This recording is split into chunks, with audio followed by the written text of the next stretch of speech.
ನಲ್ಮೆಯ ಬಂಧುಗಳೇ, ಸ್ಪರ್ಧಾರ್ಥಿಗಳೇ, ತಮಗೆಲ್ರಿಗೂ ಈ ಒಂದು decoding class, question paper decoding ಕ್ಲಾಸ್ಗೆ ತಮಗೆಲ್ಲ ಸ್ವಾಗತ.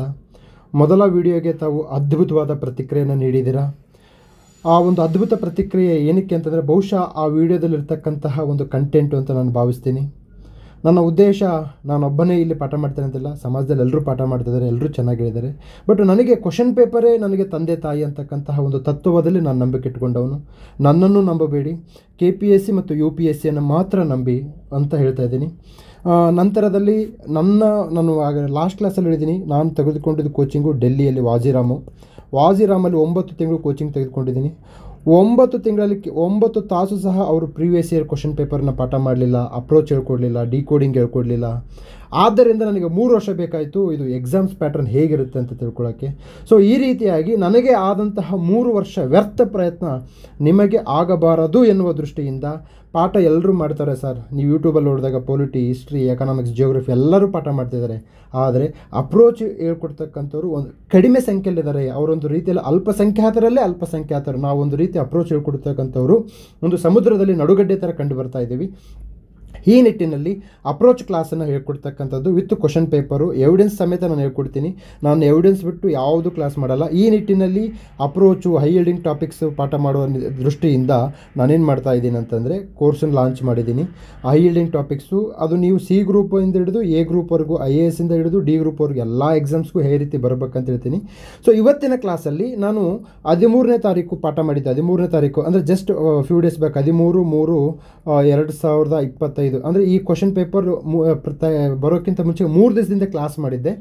ಆ ಕ್ಲಾಸಲ್ಲಿ ಮಾಡಿದ್ದು ಇಲ್ಲಿ ಬಂದಿದೆ. ಇವತ್ತು ಎವಿಡೆನ್ಸ್ ಸಮೇತ ಕೊಡ್ತೀನಿ, ತಾವು ಚೆಕ್ ಮಾಡಬೇಕು. ಟೈಮ್ ಹೇಳ್ತೀನಿ, ಯಾವ ಸೆಕೆಂಡ್ಸಲ್ಲಿ ಇದನ್ನು ಮಾತಾಡಿದ್ದೀನಿ ಅಂತ ಹೇಳ್ತಾ ಇದ್ದೀನಿ. ಫೈನ್. ಸೊ ಹೀಗೆ ನನ್ನ ಕ್ಲಾಸ್ಗಳು ಎವಿಡೆನ್ಸ್ ಇರುತ್ತೆ ಮತ್ತು ಎವಿಡೆನ್ಸ್ ಬೇಸ್ಡ್ ಇರುತ್ತೆ, ಪಕ್ಕಾ ಎಕ್ಸಾಮ್ ಅಪ್ರೋಚ್ ಇರುತ್ತೆ. ಈ ಹೈ ಯೀಲ್ಡಿಂಗ್ ಟಾಪಿಕ್ಸ್ ಕೋರ್ಸ್ಗೆ ಜಾಯ್ನ್ ಆಗಬೇಕಂದ್ರೆ 9620131843. ಸೊ ನಿನ್ನೆ ಕ್ಲಾಸ್ ಸ್ಟಾರ್ಟ್ ಆಗಿದೆ. ಇದನ್ನು ಇಂಟಿಗ್ರೇಟೆಡ್ ಆಗಿರುತ್ತೆ, polity, history, economics, geography, current affairs, science and tech, environment science and mental ability. So integrated ಆಗಿ ತೊಗೊಂಡು ಹೋಗ್ತೀವಿ. ನಾವಿಲ್ಲಿ ಕಂಪ್ಲೀಟಾಗಿ ಹೇಗೆ ಅಪ್ರೋಚ್ ಇರುತ್ತೆ, ಎಕ್ಸಾಮ್ಸಲ್ಲಿ ಏನು ಕೇಳ್ತಾನೆ ಅಂತಕ್ಕಂಥದ್ದನ್ನು ವಿತ್ ಎವಿಡೆನ್ಸ್ ಸಮೇತ different question paper right from Karnataka government to the Indian government ಇವುಗಳೆಲ್ಲವೂ ತೆಗೆದುಕೊಂಡು ನಿಮ್ಮ ಮುಂದೆ ಪ್ರಸ್ತುತಪಡಿಸ್ತೀವಿ. ಸೊ ಇಂದಿನ ತರಗತಿಯಲ್ಲಿ ನಾನೇನು ಮಾಡ್ತಾ ಇದ್ದೀನಿ ಅಂತಂದರೆ, ನಾನೇನು ಮಾತಾಡ್ತೀನಿ ಅದರ ಬಗ್ಗೆ ಎವಿಡೆನ್ಸ್ ಹೇಗೆ C ಗ್ರೂಪನ್ನು ಕಣ್ಣು ಮುಚ್ಕೊಂಡು ಪಾಸ್ ಮಾಡ್ಬೋದು. ಇದನ್ನು ನಾನು ತುಂಬ ಅಹಂಕಾರದಿಂದಾಗಲಿ ಅಥವಾ ಅತಿಯಾದ ಆತ್ಮವಿಶ್ವಾಸದಿಂದ ಹೇಳ್ತಾ ಇಲ್ಲ, ತುಂಬ ವಿನಮ್ರವಾಗಿ ಹೇಳ್ತಾ ಇದ್ದೀನಿ. ಏನಕ್ಕೆ ಅಂತಂದರೆ, ನಾನು ತುಂಬ ಬುದ್ಧಿವಂತ ಅಲ್ಲ, ನಿಮಗೆಲ್ಲ ಗೊತ್ತಿದೆ. PUC ಫೇಲ್ ಆದವನು, ಇವತ್ತು PUC ಫೇಲ್ ಆದವನು ಇವತ್ತು ಈ ಲೆವೆಲ್ ಮಾತಾಡ್ತಾನೆ ಅಂತಂದರೆ ಬಹುಶಃ ನನ್ನಲ್ಲಿ ಇರ್ತಕ್ಕಂಥ ಅನುಭವ, ನಿರಂತರವಾದ ಪ್ರಯತ್ನ ಮತ್ತು ಜ್ಞಾನೋದಯ. ಓಕೆ. ಸೊ ನೀವು ಸಹ ನನ್ನ ಭಾಗದವರೇ, ಹಳ್ಳಿ, ಕೃಷಿಕ, ರೈತ, ಕನ್ನಡ ಮಾಧ್ಯಮ, ಉತ್ತರ ಕರ್ನಾಟಕ ಭಾಗದವರೇ ಅಂತ ನಾನು ಭಾವಿಸ್ತೀನಿ. ಈವನ್ ದಕ್ಷಿಣ ಕರ್ನಾಟಕದಲ್ಲೂ ಸಹ ಹಿಂದುಳಿದಂತಹ ಒಂದು ಶಾಲೆಗಳಿಂದ ಬಂದವರು ಇದ್ದೀರಾ ಅಂತ ನಾನು ಭಾವಿಸ್ತೀನಿ. ಫೈನ್. ಈಗ ಇವತ್ತಿನ ಡಿಸ್ಕಷನ್ನು ನಾನು ಹೇಳ್ತೀನಿ, ಎವಿಡೆನ್ಸನ್ನು ಚೆಕ್ ಮಾಡಿ ಅಂತೇಳಿ ತಾವು ದಯವಿಟ್ಟು ಆ ಎವಿಡೆನ್ಸನ್ನು ಚೆಕ್ ಮಾಡಿಕೊಂಡು ನನ್ನ ನಂಬಿ ಹೊರತು ಸುಮ್ಮನೆ ನಾನು ಹೇಳಿದ್ದನ್ನೆಲ್ಲ ನಂಬಬಾರ್ದು ಅಂತ ನನ್ನ ಭಾವನೆ.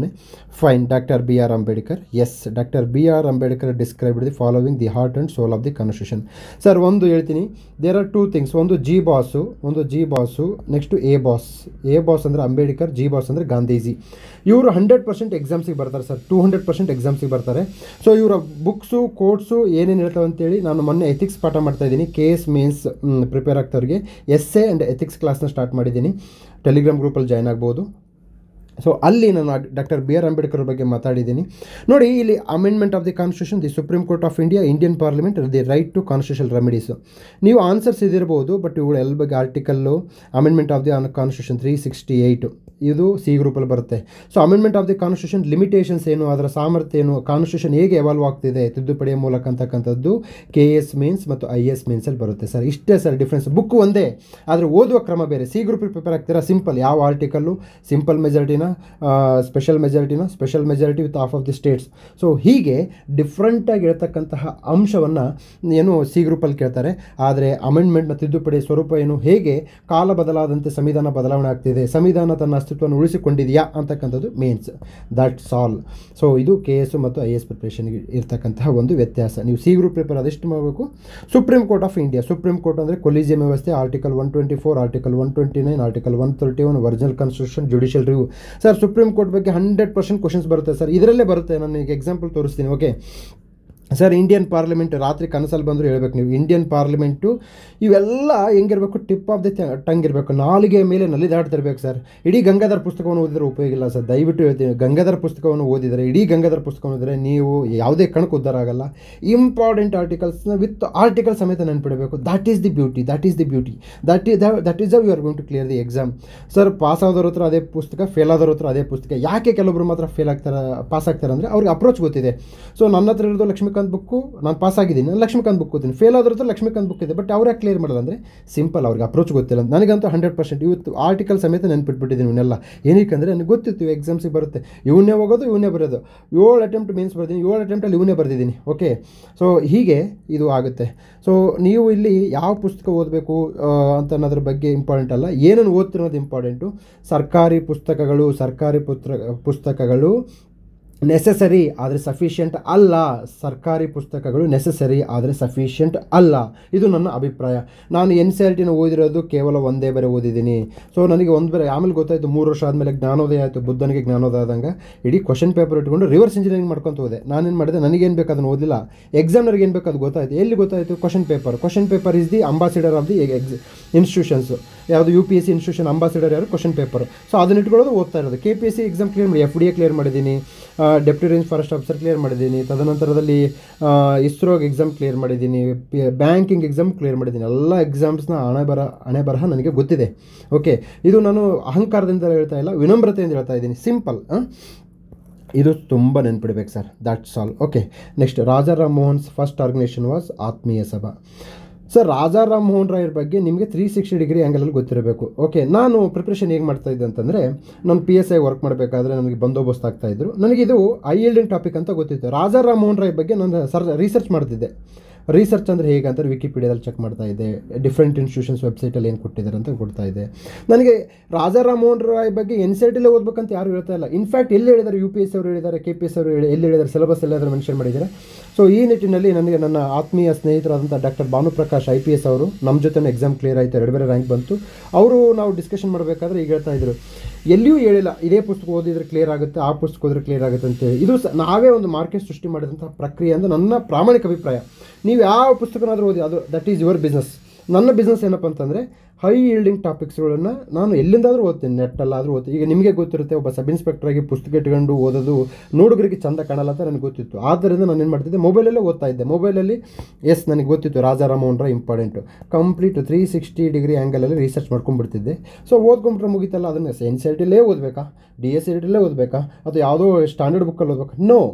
ಸೊ ಹೈ ಯೀಲ್ಡಿಂಗ್ ಟಾಪಿಕ್ಸ್ನ ನೀವು ಎಲ್ಲಿಂದಾದರೂ, ಜಗತ್ತಿನ ಯಾವ ಮೂಲೆಯಿಂದಾದರೂ ನಾಲೆಡ್ಜ್ ಬರಲಿ ಅಂತೇಳಿ ನಮ್ಮ ವೇದ ಹೇಳಿದೆ. ಅದೇ ರೀತಿಯಾಗಿ ನಾನು ಸಹ ನನಗೆ ಗೊತ್ತಿತ್ತು Raja Ram Mohan Roy very very very important ಅಂತೇಳಿ.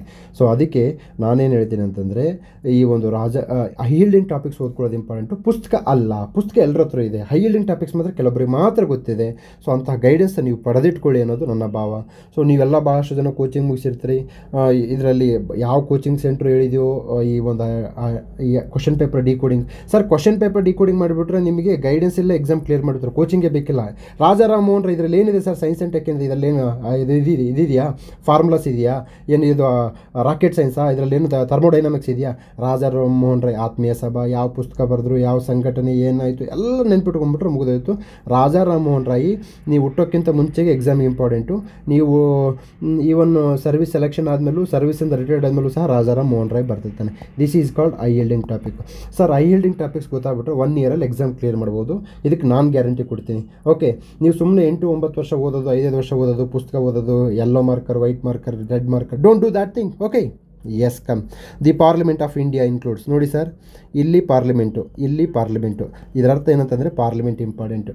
ನಾನು ಬರ್ಕೊಡ್ತೀನಿ. ಈಗ KS ಮೇನ್ಸ್ಗೆ ಈ ಹೈ ಯೀಲ್ಡಿಂಗ್ ಟಾಪಿಕ್ಸ್ ಇದೆಯಲ್ಲ, ಈ ಹೈ ಯೀಲ್ಡಿಂಗ್ ಟಾಪಿಕ್ಸನ್ನು ನಾನು KS ಮೇನ್ಸಿಗೆ ಯಾರು ಬರ್ತಿದ್ರು ಆ ಆ್ಯಂಗಲನ್ನು ನಾನು ಹೈ ಯೀಲ್ಡಿಂಗ್ ಟಾಪಿಕ್ಸ್ ಮಾಡ್ತಾಯಿದ್ದೀನಿ. ಏನಕ್ಕೆ ಅಂತಂದರೆ ಹುಡುಗರಿಗೆ ಒಂದು ರಿಯಲೈಸ್ ಆಗಬೇಕು, ಸ್ಪರ್ಧಾರ್ಥಿಗಳಿಗೆ ರಿಯಲೈಸ್ ಆಗಬೇಕು, ನಾನೇನು ಹೇಳಿರ್ತೀನಲ್ಲ ಅದು KS ಮೇನ್ಸ್ ಪೇಪರಲ್ಲಿ ಅಪಿಯರ್ ಆಗುತ್ತೆ. ಎವಿಡೆನ್ಸ್ ಸಮೇತ ನಾನು ಹೇಳ್ತೀನಿ ಹೊರತು ನಾನು ಸುಮ್ಮನೆ ಏನೇನೋ ಹೇಳಲ್ಲ. ಓಕೆ ಸರ್, ಪಾರ್ಲಿಮೆಂಟ್ ಇಲ್ಲಿ ಇಂಪಾರ್ಟೆಂಟು, ಅಂದರೆ parliament is very important with article ಸಮೇತ ನೆನ್ಪಿಡ್ರಿ ಸರ್. ಪಾರ್ಲಿಮೆಂಟ್ ತುಂಬ ಬರುತ್ತೆ. Okay, yes, Rajya Sabha and Lok Sabha very important. Indian president, yes very important. ನನಗೆ ಆನ್ಸರ್ಸ್ ಬೇಡ ಸರ್, ಅಪ್ರೋಚ್ ಬೇಕಾಗಿದೆ.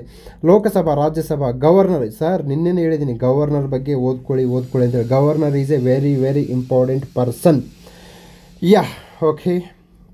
With reference to the Indian constitution, who is the second highest constitutional officer in the country, the vice president, that is not important.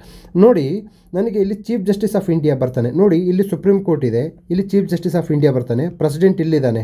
Okay, ಇಲ್ಲಿ president ಇದ್ದಾನೆ, governor ಇಲ್ಲಿದ್ದಾನೆ. Sir ಇವರು 100% ಇವರು ನಮ್ಮ ಬಂಧುಗಳು sir, ಇವ್ರನ್ನ ಮರಿಬಾರ್ದು ನಾವು. ಈ ಬಂಧುಗಳನ್ನು ಮರೆತರೆ ನಾವು ಎಕ್ಸಾಮ್ ಕ್ಲಿಯರ್ ಮಾಡೋಕ್ಕಾಗಲ್ಲ.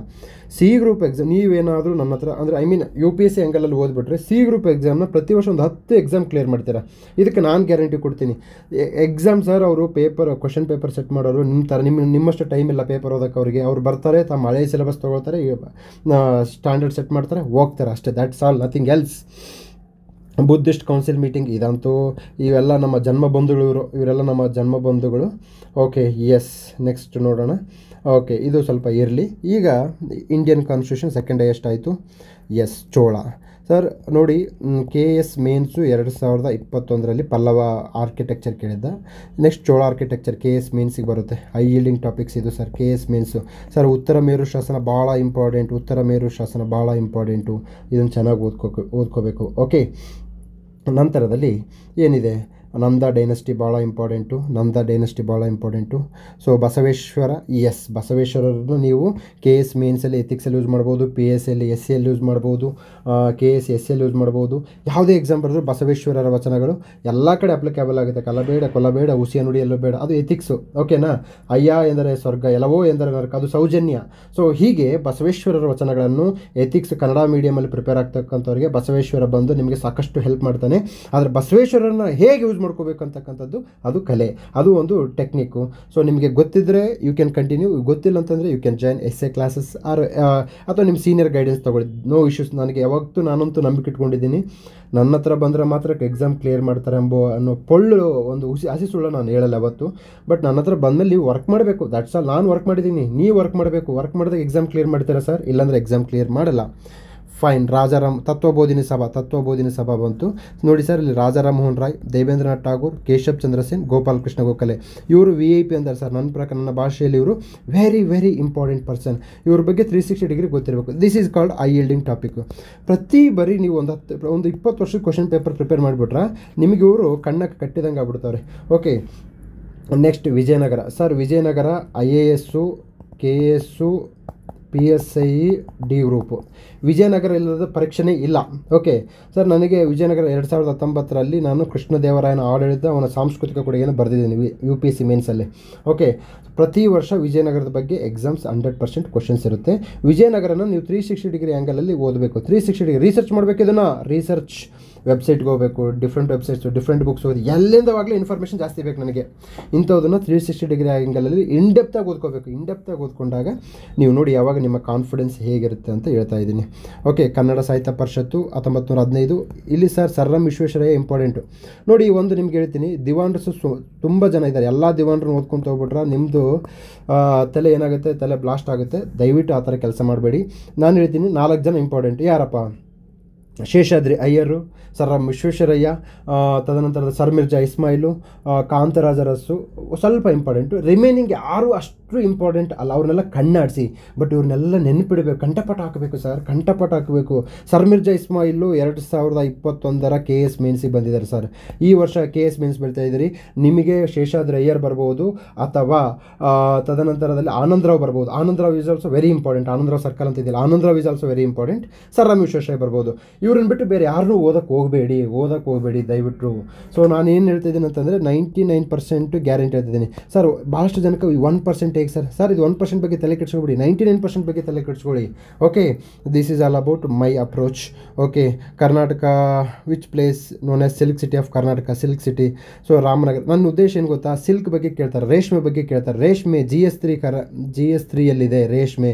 ನೀವು PSIಗೆ ಪ್ರಿಪೇರ್ ಆಗೋರು, ESIಗೆ ಪ್ರಿಪೇರ್ ಆಗೋರು ರೇಷ್ಮೆಯಲ್ಲಿ ಏನು ಮಾಡಬೇಕಂದ್ರೆ, ರೇಷ್ಮೆಯಲ್ಲಿ ಕಂಡು ಬರ್ತಕ್ಕಂತಹ ತಳಿಗಳು ಯಾವಿದ್ದಾವೆ, ರೇಷ್ಮೆಗೆ ಸಂಬಂಧಪಟ್ಟ ಸರ್ಕಾರದ ಯೋಜನೆಗಳು ಯಾವ್ಯಾವೆ ಅಂತ ತಿಳ್ಕೊಬೇಕಾಗುತ್ತೆ. ರೇಷ್ಮೆ ಕೃಷಿಯ ಬಗ್ಗೆ ಇರತಕ್ಕಂಥ ಸವಾಲುಗಳು ಏನಂತಕ್ಕಂಥದ್ದು KS ಮೇನ್ಸಲ್ಲಿ ಬರುತ್ತೆ.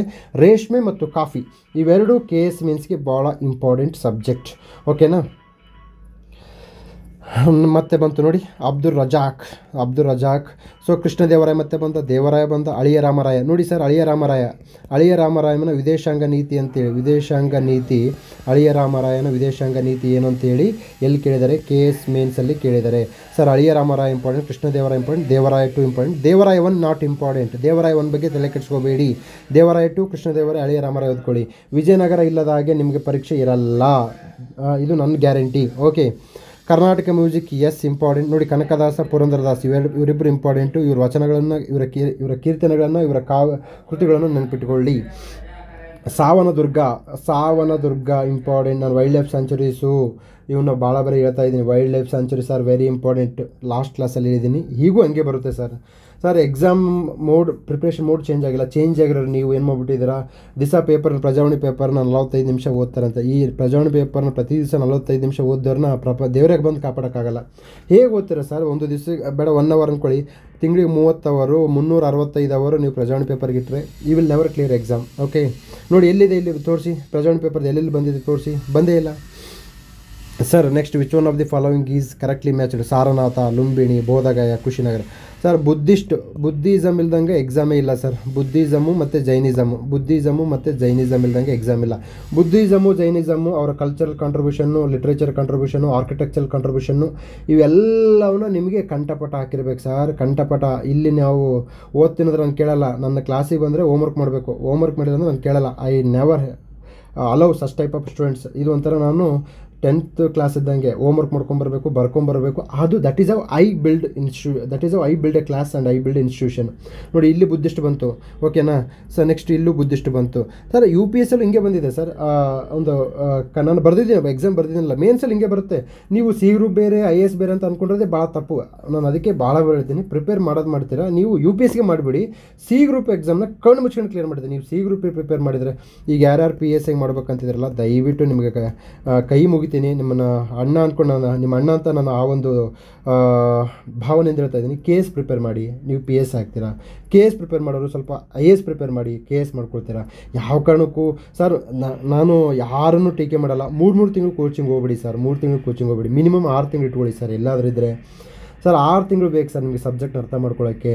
3 ತಿಂಗಳಲ್ಲಿ ಹೇಳ್ಕೊಡೋದು ತುಂಬ ಕಷ್ಟ ಅಂತ ನನ್ನ ವೈಯಕ್ತಿಕ ಅಭಿಪ್ರಾಯ. ನಾನು ಯಾರನ್ನೂ ಟೀಕೆ ಮಾಡಲ್ಲ. ನನಗೆಲ್ಲರೂ ಎಲ್ಲ ಇನ್ಸ್ಟಿಟ್ಯೂಷನವರು ಸಹ ಆತ್ಮೀಯರಿದ್ದಾರೆ. 6 ತಿಂಗಳಲ್ಲಿ ತೊಗೊಳ್ಳಿ. ನಿಮ್ಮ ಹಣವನ್ನು ವ್ಯರ್ಥ ಮಾಡ್ಕೊಬೇಡಿ ಸರ್. ಮತ್ತು ಕಡಿಮೆ ಹಣದಲ್ಲಿ ನಂಬಿಕೆ ಇಡಬೇಡಿ ಸರ್. ಕಡಿಮೆ ಹಣದಲ್ಲಿ ನಂಬಿಕೆ ಇಡಬೇಡಿ. ಕಾಸಿಗೆ ತಕ್ಕ ಹಾಗೆ ಕಜ್ಜಾಯ ಇರುತ್ತೆ ಸರ್. ಕಾಸಿಗೆ ತಕ್ಕ ಹಾಗೆ ಕಜ್ಜಾಯ. ಸೊ ನೀವು ಸ್ವಲ್ಪ ನೋಡಿ ವಿಚಾರ ಮಾಡಿ. 10,000 ಕೊಟ್ಟು ತೆಗೆದುಕೊಂಡಂತಹ ಫೋನ್ನ ಮೌಲ್ಯ ಬೇರೆ, 30,000 ತೆಗೆದುಕೊಂಡಂತಹ ಫೋನ್ನ ಮೌಲ್ಯ ಬೇರೆ. ಸೊ ನಾವು ಅಂದ್ಕೊಳ್ತೀವಿ ಏನೋ ಒಂದು ಕಡಿಮೆ ರೇಟಲ್ಲಿ ಚೆನ್ನಾಗಿ ಸಿಗ್ತಂತೇಳಿ, ಬಟ್ ಅವ್ರಿಗೆ ಗೊತ್ತಿರುತ್ತೆ ಎಲ್ಲಿ ಏನು ತೆಗೆದಿರ್ಬೇಕು ಅದನ್ನು ತೆಗೆದುಬಿಟ್ಟಿರ್ತಾರೆ. ದಯವಿಟ್ಟು ಒಳ್ಳೆ ಕೋಚಿಂಗ್ ತೊಗೊಳ್ಳಿ. I believe in standard. So ನೀವು ಸ್ಟ್ಯಾಂಡರ್ಡ್ ಅಮೌಂಟ್ ಕೊಟ್ಟಾಗ ಸ್ಟ್ಯಾಂಡರ್ಡ್ ಕೋಚಿಂಗ್ ಸಿಗುತ್ತೆ, ಸ್ಟ್ಯಾಂಡರ್ಡ್ ಸರ್ವಿಸ್ ಸಿಗುತ್ತೆ. Yes. So this is all. ಬಹುಶಃ ನಾನು ಮಾತಾಡಬೇಕಾದ್ರೆ ಐ ಬಿಕಮ್ ಮೋರ್ ಎಮೋಷ್ನಲ್. ಯಾಕೆ ಅಂತಂದರೆ ನಾನು ಆ ನೋವನ್ನು ಅನುಭವಿಸಿ ಬಂದಿದ್ದೀನಲ್ಲ. ನನಗೆ ಗೊತ್ತಿದೆ, ಕಡಿಮೆ ದುಡ್ಡು ಕೊಟ್ಟಾಗ ಕಡಿಮೆ ಸರ್ವಿಸು, ಜಾಸ್ತಿ ದುಡ್ಡು ಕೊಟ್ಟಾಗ ಜಾಸ್ತಿ ಸರ್ವಿಸು. ತದನಂತರದಲ್ಲಿ ನನಗೆ ಯಾರೂ ಹೇಳ್ಕೊಡ್ಲೇ ಇಲ್ಲಲ್ಲಪ್ಪ, ಈ ಡಿಕೋಡಿಂಗು ಹೇಳ್ಕೊಡ್ಲಿಲ್ಲ ಅಂತಕ್ಕಂತಹ ಒಂದು ಬೇಜಾರಿದೆ. ನಮ್ಮ ಇನ್ಸ್ಟಿಟ್ಯೂಷನ್ ವಾಜಿರಾಮ್ ಬಗ್ಗೆ ನನಗೆ ತುಂಬ ನೋವಿದೆ. ಓಕೆ. 64 I2U2 sir. I2U2 ನಿಜ ಹೇಳ್ತೀನಿ, ಹೇಗೆ ಗೊತ್ತಾಗುತ್ತೆ ನೋಡಿ. 2022 ಚೆಕ್ ಮಾಡಬೇಕು, ವೆರಿಫೈ ಮಾಡಬೇಕು. ಬರೀ ನಾನು ಹೇಳಿದ್ದೀನಿ ಕೇಳ್ಕೊತಿರ್ಬಾರ್ದು ನೀವು. 2022 UPSC ಮೇನ್ಸಲ್ಲಿ I2U2ನ ಪಾತ್ರ ಏನು ಅಂತೇಳಿ ಮೇನ್ಸಲ್ಲಿ ಕ್ವಶನ್ ಕೇಳಿದ್ದಾನೆ. ಸಹಜವಾಗಿ UPSC ಪ್ರಿಪೇರ್ ಮಾಡಿದ್ರೆ ಇದು ಕ್ವಶನ್ ತುಂಬ ಈಸಿ. ಅದಕ್ಕೆ UPSC ಮಾಡಿದವ್ರು ಎಲ್ಲ ಎಕ್ಸಾಮ್ ಕ್ಲಿಯರ್ ಮಾಡ್ತಾರೆ.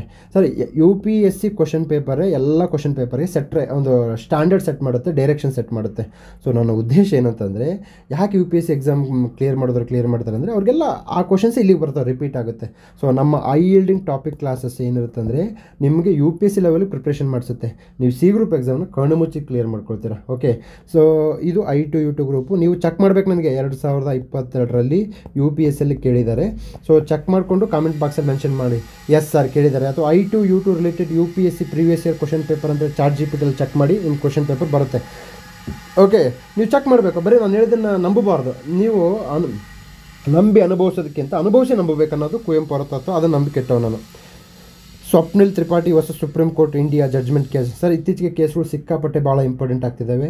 ಅದಕ್ಕೆ ನೀವೇನು ಮಾಡಬೇಕು, ಒಂದು 3 ವರ್ಷದ್ದು ಕೇಸ್ಗಳು ನೆನ್ಪಿಟ್ಕೋಬೇಕು. ವಿಶೇಷವಾಗಿ ಅನುರಾಧ ಬಾಸಿನ್ ಕೇಸ್ ಇರ್ಬೋದು, ಪುಟ್ಟಸ್ವಾಮಿ ಕೇಸ್ ಇರ್ಬೋದು, ಶ್ರೇಯಾ ಸಿಂಗಲ್ ಕೇಸ್ ಇರ್ಬೋದು, ತದನಂತರದಲ್ಲಿ ಯಂಗ್ ಲಾಯರ್ಸ್ ಅಸೋಸಿಯೇಷನ್ ಇರ್ಬೋದು. ಹೀಗೆ ಡಿಫ್ರೆಂಟ್ ಕೇಸ್ಗಳು ಭಾಳ important. Live streaming of court cases. So ಇವೆಲ್ಲವೂ ಇಂಪಾರ್ಟೆಂಟ್. ಯೂನಿಫಾರ್ಮ್ ಸಿವಿಲ್ ಕೋಡ್ ನೋಡಿ sir, uniform civil code article 44 Shah Bano case ಭಾಳ ಇಂಪಾರ್ಟೆಂಟು. ಇದು KS ಮೇನ್ಸಿಗೆ ಬರುತ್ತೆ, PSIಗೆ ಬರುತ್ತೆ. ಶಾಹಿರಾಬಾನು ಮತ್ತು ಶಾಬಾನು ಪ್ರಕರಣವನ್ನು ಹಾಕ್ಲಾರ್ದಂಗೆ ನೀವೇನಾದರೂ ಯೂನಿಫಾರ್ಮ್ ಸಿವಿಲ್ ಕೋಡ್ ಬರೆದ ನಿಮ್ಮ ಆ ಒಂದು ಎಸ್ಸೆಗೆ ದಮ್ಮಿಲ್ಲ ಮತ್ತು ತಾಕತ್ತಿಲ್ಲ ಅಂತ ನಾನು ಭಾವಿಸ್ತೀನಿ. ಅಂದರೆ ನಿಮಗೆ ಪ್ರಿಪ್ರೇಷನ್ ಅಪ್ರೋಚ್ ಗೊತ್ತೇ ಇಲ್ಲ ಸರ್. ಸುಪ್ರೀಂ ಕೋರ್ಟ್ ಜಡ್ಜ್ಮೆಂಟ್ ಹಾಕಿದ್ರೆ ಅದಕ್ಕೊಂದು ವ್ಯಾಲಿಡಿಟಿ, ಅದಕ್ಕೊಂದು ಘನತೆ, ಅದಕ್ಕೊಂದು ಗೌರವ. Okay, yes. United Nations democracy fund. Okay, ಇದು ಕರೆಂಟ್ ಅಫೇರ್ಸಲ್ಲಿತ್ತು, ಬಂದಿದೆ. ಓಕೆ, ನೆಕ್ಸ್ಟು ಆದರ್ಶ ಗ್ರಾಮ. ನಾನು ಅದೇ ಹೇಳಿದ್ದೀನಿ, ಗ್ರಾಮೀಣ ಅಭಿವೃದ್ಧಿ ಪ್ರಧಾನಮಂತ್ರಿ ಅನುಸೂಚಿತ ಜನಜಾತಿ ಅಭಿವೃದ್ಧಿ ಯೋಜನಾ. Sir SC ST related schemes, constitutional provisions, ಅವ್ರ ಸಂಬಂಧಪಟ್ಟ ಹಾಗೆ ಕಾಯ್ದೆಗಳು ನಿಮಗೆ 100% ಇಂಪಾರ್ಟೆಂಟು. ಓಕೆನಾ. ನೋಡಿ, 2016ರಲ್ಲಿ ನಾನು ಮೇನ್ಸ್ ಬರೆದಿದ್ದೀನಿ UPSC. STಗೆ ರಿಲೇಟೆಡ್ ಕಾನ್ಸ್ಟಿಟ್ಯೂಷನಲ್ ಪ್ರಾವಿಷನ್ಸ್ ಏನಿದೆ ಅಂತ ಕೇಳಿದ್ದಾರೆ. ಸೊ ಇದರ ಅರ್ಥ ಏನಂತಂದರೆ ದುರ್ಬಲ ವರ್ಗಗಳ ಕುರಿತು ಇರುವಂತಹ ಎಲ್ಲ ಅಂಶಗಳನ್ನು ನೀವು ಕಂಠಪಾಠ ಮಾಡಬೇಕು with articles. For example article 338A national commission for SC, national commission for ST, article 338B national commission for OBC. So ಹೀಗೆ ತಾವೇನು ಮಾಡಬೇಕಾಗುತ್ತೆ ಅಂತಂದರೆ ವಿತ್ ಆರ್ಟಿಕಲ್ಸ್ ನೆನ್ಪಿಟ್ಟಾಗ ಏನಾಗುತ್ತೆ, ನೀವು ಎಕ್ಸಾಮ್ಸನ್ನು ಕಾನ್ಫಿಡೆಂಟಲ್ಲಿ ಕ್ಲಿಯರ್ ಮಾಡ್ತೀರಾ. ಪ್ರಧಾನಮಂತ್ರಿ ಅನುಸೂಚಿತ ಜಾತಿ ಅಭಿವೃದ್ಧಿ ಯೋಜನಾ. ಸೊ SC ST ರಿಲೇಟೆಡ್ ಸ್ಕೀಮ್ಸನ್ನು ಓದಬೇಕು. ಸರ್ ಇಡೀ ಸ್ಕೀಮ್ಸನ್ನು ಓದೋಕ್ಕಾಗಲ್ಲ, ಈಗ ಗೌರ್ಮೆಂಟ್ ತಂದೆ ಸ್ಕೀಮ್ಸ್ಗಳೆಲ್ಲ ಓದೋಕ್ಕಾಗಲ್ಲ. ಸೊ ಆದ್ದರಿಂದ ಯಾವ ಸ್ಕೀಮ್ಸನ್ನು ಓದಬೇಕನ್ನೋದು HYT ಕ್ಲಾಸಲ್ಲಿ ಗೊತ್ತಾಗುತ್ತೆ, ಹೈ ಯೀಲ್ಡಿಂಗ್ ಟಾಪಿಕ್ ಕ್ಲಾಸಲ್ಲಿ ಗೊತ್ತಾಗುತ್ತೆ. ನಿಮಗೆ ಸ್ವಂತ ಗೊತ್ತಾದ್ರಿಗಿನ I am very happy, no doubt in that. ನನಗೆ ನೀವು ಕ್ಲಿಯರ್ ಆಗಬೇಕು ಅನ್ನೋದು ಬಿಟ್ಟರೆ ಬೇರೆ ಏನೂ ಆಶಯ ಇಲ್ಲ.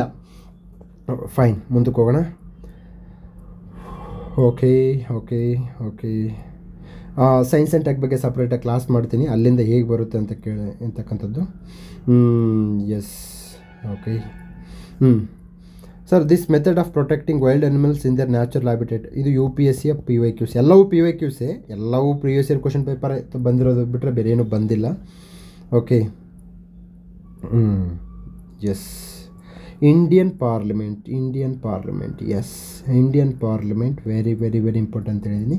Next the estimate committee UPSC mains ಬಂದಿದೆ. Public account committee UPSC mains ಪ್ರಿಲಿಮ್ಸಿಗೆ ಬಂದಿದೆ. ವಿತ್ ಆರ್ಟಿಕಲ್ಸ್ನ ಸಮೇತ ನೆನ್ಪಿಡಿ ಸರ್, ಪಾರ್ಲಿಮೆಂಟಿಗೆ ಸಂಬಂಧಪಟ್ಟ ಹಾಗೆ. ಸೊ ಇವೆರಡು important sir. Public undertaking committee ಇದನ್ನು ಕಂಠಪಾಠ ಹಾಕ್ಬೇಡಿ, ನೆನ್ಪಿಡಿ ಅಷ್ಟೇ. ಬಟ್ ಇವೆರಡನ್ನು ಕಂಠಪಾಠ ಹಾಕ್ಬೇಕು ನಾನು, ಅಂದರೆ ಇದರ ಸಾಧಕಗಳೇನು. ಫಾರ್ ಎಕ್ಸಾಂಪಲ್ ಎಸ್ಟಿಮೇಟ್ ಕಮಿಟಿಯಲ್ಲಿ ಎಷ್ಟು ಜನ ಇರ್ತಾರೆ, ಏನು ಕೆಲಸ ಮಾಡ್ತಕ್ಕಂಥದ್ದು C ಗ್ರೂಪಿಗೆ ಬರುತ್ತೆ. ಎಸ್ಟಿಮೇಟ್ ಕಮಿಟಿಯಲ್ಲಿ ಕಂಡು ಬರ್ತಕ್ಕಂತಹ ಸವಾಲುಗಳೇನು, ಅದು ಆಗ್ತಕ್ಕಂತಹ ಒಂದು ಮಾಡಿದ ಸಾಧನೆಗಳೇನು, ಪಬ್ಲಿಕ್ ಅಕೌಂಟ್ಸ್ ಕಮಿಟಿ ಇತ್ತೀಚೆಗೆ ಯಾಕೆ ಹೆಚ್ಚು ಸಕ್ರಿಯವಾಗಿ ಕೆಲಸ ಮಾಡ್ತಾ ಇಲ್ಲ, ಇದು ಮೇನ್ಸ್ಗೆ ಸಂಬಂಧಪಡುತ್ತೆ.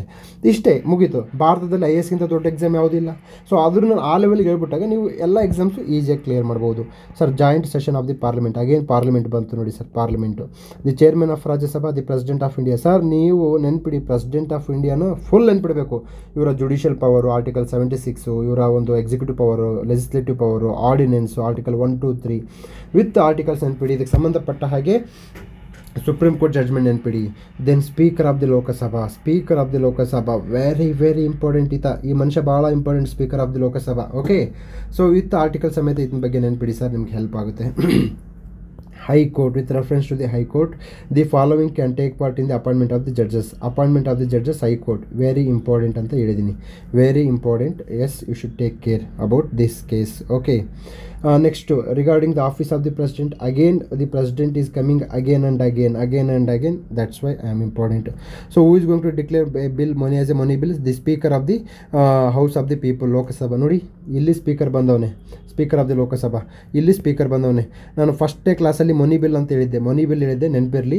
ಮನಿ bills are always important. Okay, S.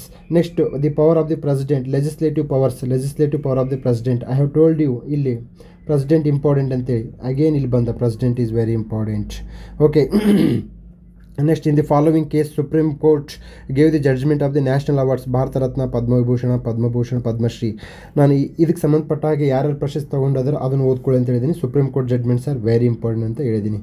Okay, next ಇದು ಭಾಳ ಇಂಪಾರ್ಟೆಂಟ್ ರೀ. ನಾನು ಹೇಳಿದ್ದೀನಿ, ನಾನು ಅರಿವು ಮ್ಯಾಗ್ಝಿನ್ ಇಂಪಾರ್ಟೆಂಟ್ ಟಾಪಿಕ್ಸ್ ಯಾವ ಓದಬೇಕಂತ ಹೇಳ್ಬೇಕಾದ್ರೆ 3 ನಿಮಿಷ 15 ಸೆಕೆಂಡಲ್ಲಿ SR ಬೊಮ್ಮಾಯಿ ಪ್ರಕರಣವನ್ನು ಮೆನ್ಷನ್ ಮಾಡಿದ್ದೀನಿ. ಮತ್ತು ನಾನು 352 356 360 ಅಂತ ಮೆನ್ಷನ್ ಮಾಡಬೇಕಾದ್ರೆ 356 ಚೆನ್ನಾಗಿ ಓದ್ಕೊಳ್ಳಿ ಅಂತ ಹೇಳಿದ್ದೀನಿ. ಅದೇ ಪ್ರಕರಣ 365 356 ಆರ್ ಇಂಟರ್ ರಿಲೇಟೆಡ್. ಆರ್ಟಿಕಲ್ 365ನ ಉಪಯೋಗಿಸ್ಕೊಂಡು 356ನೇ ಆ್ಯಡ್ ಮಾಡ್ತಾರೆ. 356ನ ಆ್ಯಡ್ ಮಾಡೋದು ತಪ್ಪು ಅಂತೇಳಿ ಹೇಳ್ತಕ್ಕಂಥದ್ದು ಯಾವುದು? SR ಬೊಮ್ಮಾಯಿ ಪ್ರಕರಣ. ನೀವು ಚೆಕ್ ಮಾಡಿ, 13ನೇ ತಾರೀಕು 3ನೇ ತಿಂಗಳು 2025, ಜಸ್ಟ್ 5 ಡೇಸ್ ಬ್ಯಾಕು ನಾನು ಈ ಪ್ರಕರಣವನ್ನು ಮೆನ್ಷನ್ ಮಾಡಿದ್ದೀನಿ, ಬರೆದಿದ್ದೀನಿ. SR ಬೊಮ್ಮಾಯಿ, ಬಸವರಾಜ ಬೊಮ್ಮಾಯಿ ಅಂತ ಬರೆಯೋಕೆ ಹೋಗಿ SR ಬೊಮ್ಮಾಯಿ ಅಂತ ಬರೆದಿದ್ದೀನಿ. ಇದು ನನ್ನ ಸ್ಟ್ಯಾಂಡರ್ಡು, ಓಕೆನಾ? ಇದು ನನ್ನ ಅಕ್ಯುರಸಿ, ಇದು ನನ್ನ ಹೈ ಯೀಲ್ಡಿಂಗ್ ಟಾಪಿಕ್ಸ್ಗೆ ಇರ್ತಕ್ಕಂತಹ ಒಂದು ಶಕ್ತಿ ಮತ್ತು ಸಾಮರ್ಥ್ಯ. Okay, then the following authority decides disqualification on the grounds of defection. Again speaker ಬಂದ ನೋಡಿ sir. Speaker is very very important. Speaker ಮೇಲೆ 3 ಕ್ವಶನ್ಸ್ ಇರುತ್ತೆ ನೋಡಿ. ಸ್ಪೀಕರ್ ಮೇಲೆ ಇಲ್ಲೇ 3 ಕ್ವಶನ್ಸ್ ಇದ್ದಾವೆ. Then house of the elders ಗೊತ್ತಿದೆ, ಇದೆಲ್ಲ ರಾಜ್ಯಸಭಾ ಗೊತ್ತಿದೆ. Advocate general article 76, advocate general ಕರ್ತವ್ಯಗಳೇನು, ಅವ್ರಿಗಿರ್ತಕ್ಕಂಥ ಅಧಿಕಾರಗಳೇನು ಸರ್? ಇದು 2019ರಲ್ಲಿ ಪ್ರಿಲಿಮ್ಸಲ್ಲಿ ಬಂದಿದೆ. 2021 UPSC ಮೇನ್ಸಲ್ಲಿ ಬಂದಿದೆ. ನೀವು ಜಸ್ಟ್ ಚೆಕ್ ಮಾಡಿ, ಹೋಗಿ ನೆಟ್ಟಲ್ಲಿ ಚೆಕ್ ಮಾಡಿ ಬಂದು ನೀವು ಕಾಮೆಂಟ್ ಬಾಕ್ಸಲ್ಲಿ ಮೆನ್ಷನ್ ಮಾಡಿ ಏನಂತ, advocate general related previous year question paper in UPSC ಅಂತ ಡಿಸ್ಕಸ್ ಮಾಡಿ. ಅವೆಲ್ಲವೂ ಇಲ್ಲಿ ಬಂದಿದೆ. ಇಷ್ಟು ಮಾಡಿದರೆ ಮುಗಿದೋಯ್ತು ಸರ್. ಅದೇನಪ್ಪ, I don't know what stops you. ಯಾಕೆ ಸುಮ್ಮನೆ ಡಾಂಕಿ ವರ್ಕ್ ಮಾಡ್ತಿದ್ರೆ ಗೊತ್ತೇ ಇಲ್ಲ. ದಯವಿಟ್ಟು don't do such type of donkey work. Okay, next directive principle of state policy. ಇದನ್ನು ನೀವು ಕಂಠಪಾಠ ಹಾಕಬೇಕು. ಕಂಠಪಾಠ ಹಾಕ್ಲಾರ್ದೆ ವಿಧಿ ಇಲ್ಲ. ಯಾರು ಕಂಠಪಾಠ ಹಾಕಬೇಕು? ಇದು ಆರ್ಟಿಕಲ್ 36 to 51 ಕಂಠಪಾಠ ಇರಬೇಕು ನನಗೆ.